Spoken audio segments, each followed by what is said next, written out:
At its core, affirmations are just a way of reprogramming your mind. I am a student. I am also an author. I have written a book called The Entrepreneur Personality, which is available on Kindle. I mean, you're an author at such a young age, which is commendable. Congratulations.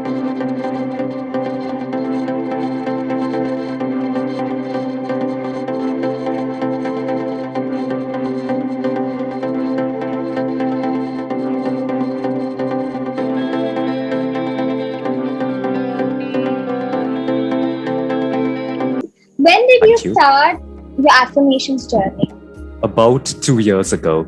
Okay, that's brilliant. So, how would you say has the impact been on your mindset or on your daily behavior? Other strange fact I've noticed, you do have to have a certain emotion, or you have to feel something when saying that, because it's the emotion and energy that matters. Which language you use, what words there are, etc., aren't that important. But every day you might not feel that energy. So sometimes you just have to routinely and in a very rote-like manner say those affirmations. Might not observe them making a difference then, but as you make them a habit, you come to, in a way, associate those with that heightened sense of energy, and they do make a difference ultimately, even if you feel they're not working in that moment.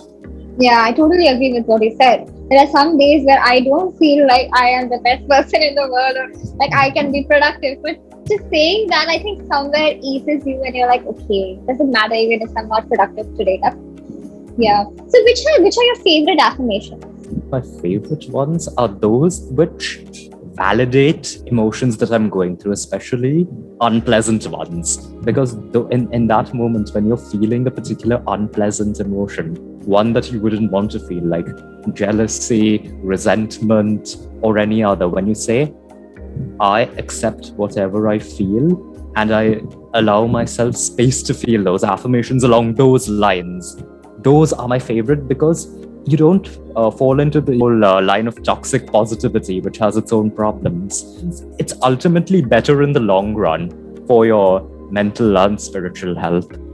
Yeah, people might get confused that affirmations actually toxic positivity, because you force yourself to feel positive even when you're not. But then recognizing your emotions and then adding some element of optimism to it makes it.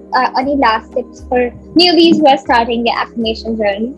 Use affirmations which appeal to you personally. Don't just, of course, look at lists of affirmations, look at the different ones out there and say them, but make sure the affirmations that you choose are ones that work for you, that make you feel something. One very important thing to keep in mind is that you will fail at it a lot. I think Stephen Covey had written in the 7 Habits of Highly Effective Families that it says, just imagine those 7 habits are the course that a plane is made to fly on. He said that you will be off course 90% of the time.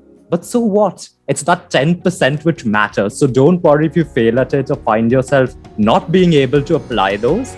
Even if you apply it a little bit, even if you apply maybe 5% of it, it will make a difference in your life. Oh, that's really profound. I mean, that makes so much sense to me. Yeah. Thank you so much, Taran, for your insight into affirmations and sharing your experience with it. I'm sure everyone will take away a lot of information. Thank you so much. Thank you. My pleasure.